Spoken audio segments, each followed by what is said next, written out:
and welcome to the next video in the series for mold design. In this video, we will be discussing the setup table feature of Cimatron. This totally customizable feature works well when creating a custom mold assembly by allowing the user to control many aspects of the design.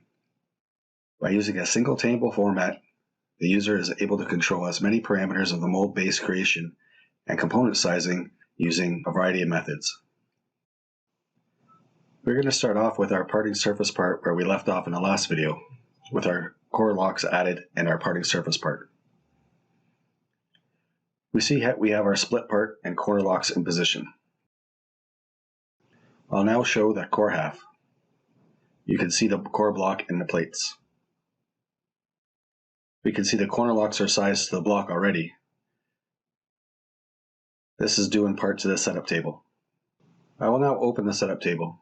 Here we have sections that control the top view containing things like length, width, as well as other parameters.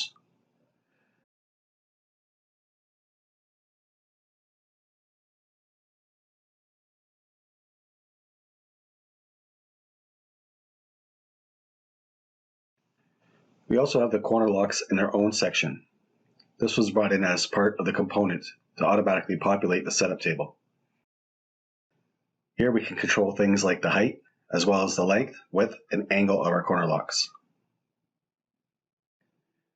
We have other sections like cavity, core side, and ejector to control things like the plate thicknesses, rail widths, and ejector stroke.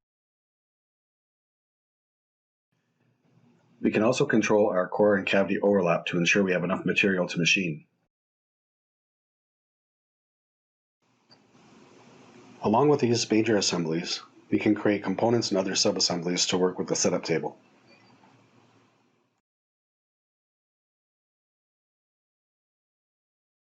Within these sections, we get a dialog box detailing the parameters we can change.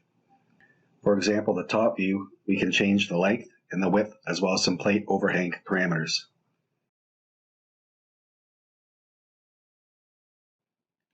Going to the cavity side, we are controlling the plate thicknesses, our overlap for Z0, where we would like the blocks.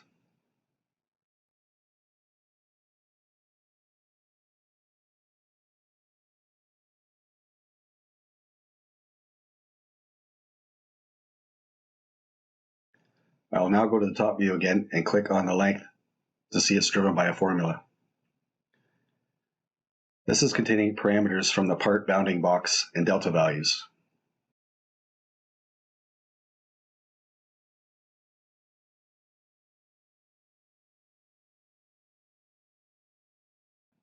While here, we will look at other ways to add parameters, such as value being a number, to and from being the range, a list of sizes from a catalog part such as the core block.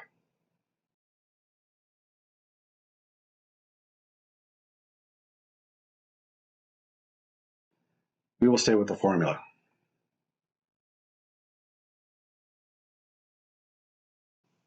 Now I'll open up the formula to see the relations.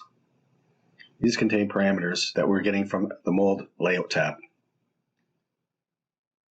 Once we open that, we now see the part boundaries.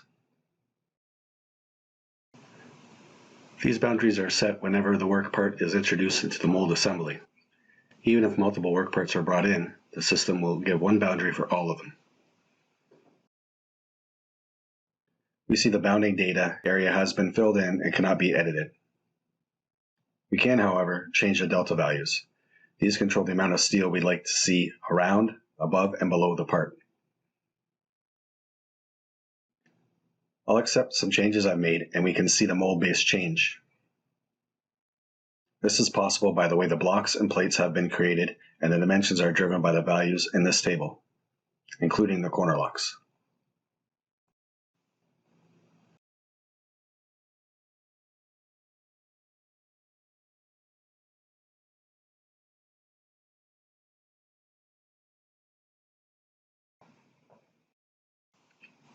Looking at the mold, we see there's not enough core steel to accommodate the part.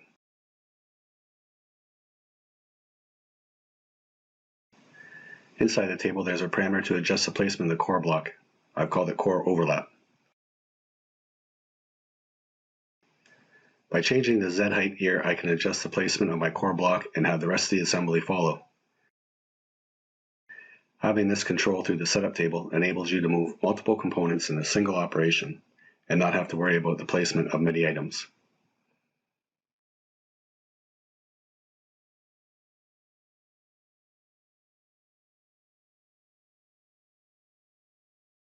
Applying the change, I can see there's now enough core steel to machine. We will look at the cavity and change the cavity overlap as well. These are simple values working from Z0. I now know I have enough steel in the core and cavity to cut my blocks with the parting surfaces. Other things that can be controlled and adjusted using the setup table.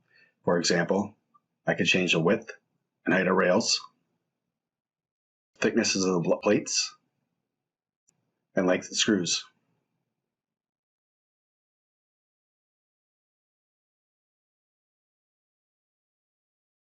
Also notice there are some other components like screws, guide pins, and pillar supports that make adjustments automatically as well.